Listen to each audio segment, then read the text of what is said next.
मु सुकांत कुमार बेहेरा विश्वास फाउंडेशन संपादक अच्छी आमर ये विश्वास फाउंडेशन आज बंद ब्लॉक रे सीबीएसई ओडिशा टॉपर जे काव्य रंजन माझी को संबर्धित कला। यहाँ केवल गोटे संबर्धना नुहे विश्वास फाउंडेशन सेवाई समर्पित। तेणु आम अंचल बा आम जिलार आम ब्लॉक रे मध्य जे गर्व एवं गौरव ताको संबर्धित करी निजको मध्य गौरवान्वित मन करुच्ची विश्वास फाउंडेशन।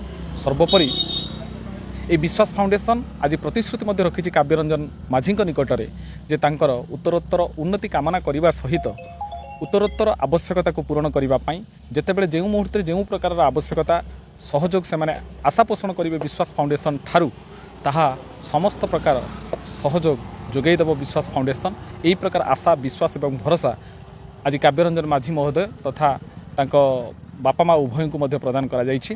तेणु सर्वोपरि काव्य रंजन माझी को अनेक अनेक शुभेच्छा अभिनंदन तांकर यही प्रकार कृतित्व अर्जन पाई। धन्यवाद। जितेंद्र कुमार जेना विश्वास फाउंडेशन सभापति। तो आज आम बंद ब्लॉक रे गोटे गर्वर अनुभव जे काव्य रंजन माझी जो ऑल ओडिशा सीबीएसई टॉपर होती आम संबर्धित कलु और विश्वास फाउंडेशन परिवार तरफ आम प्रतिश्रुति देचु आमर 24/7 आम मोबाइल ऑन रही जेकोसी मुहूर्त में पाठपढ़ा क्षेत्र आरंभ कर स्वास्थ्य जनित क्षेत्र आरंभ कर जितेबाला आमको फोन करेंगे तो विश्वास फाउंडेशन परिवार पाखे सहयोग सब हाथ बढ़ेब एवं उत्तर उन्नति प्रभु जगन्नाथ पाखे प्रार्थना करुचु ये आम बंद ब्लॉक रे गोटे नुआ गर्व और गौरव आणतु आगामी दिन गोटे ऑफिसर होगी आम बंद ब्लॉक रे चाहूँ देखापी ये आम विश्वास फाउंडेशन तरफ कम। मो ना हूँ काव्य रंजन माझी।